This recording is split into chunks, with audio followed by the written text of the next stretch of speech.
कुछ तस्वीरें हैं दो तरह की।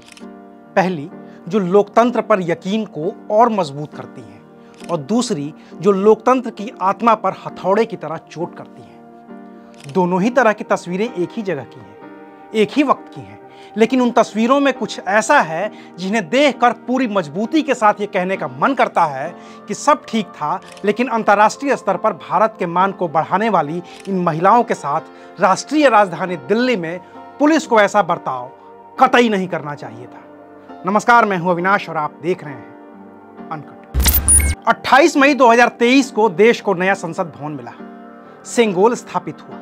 नए संसद भवन में सर्वधर्म प्रार्थना हुई, वैदिक मंत्रोच्चार हुए तो कुरान पाक की आयतें भी पढ़ी गई, गुरुवाणी का पाठ हुआ तो बाइबिल के अंश भी पढ़े गए।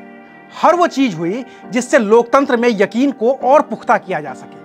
हालांकि अगर इस मौके पर विपक्ष भी रहता तो शायद इस यकीन को थोड़ा और बल मिलता। अगर देश के राष्ट्रपति और उपराष्ट्रपति भी मौजूद रहते तो देश को मिला नया संसद भवन लोकतंत्र की सर्वोच्च इकाई से भी रूबरू हो गया होता। लेकिन ऐसा नहीं हुआ। चलिए कोई बात नहीं, सत्ता पक्ष को कोई मलाल नहीं तो विपक्ष को मलाल ही मलाल होगा। और होता है हर बड़े आयोजन में, कुछ लोग खुश होते हैं, कुछ नाराज।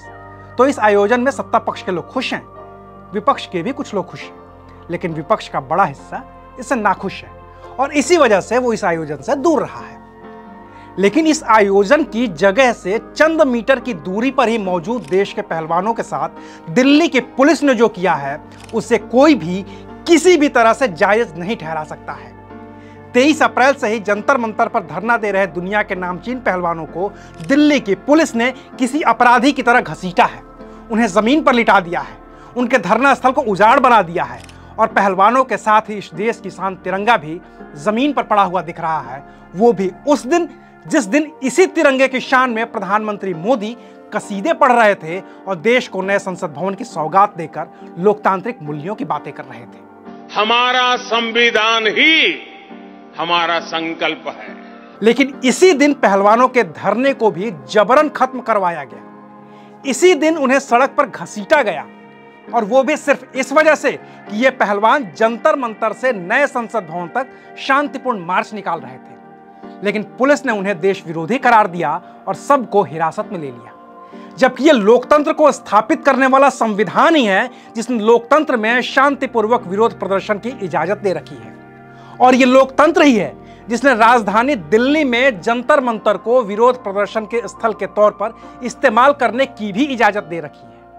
हालांकि दिल्ली पुलिस को शायद यह दिख ही नहीं रहा है, लेकिन अब दिल्ली में बने नए संसद भवन में प्रधानमंत्री मोदी ने सेंगोल भी स्थापित कर दिया है।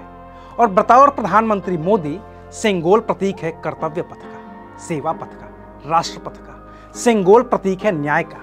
महान चोल साम्राज्य में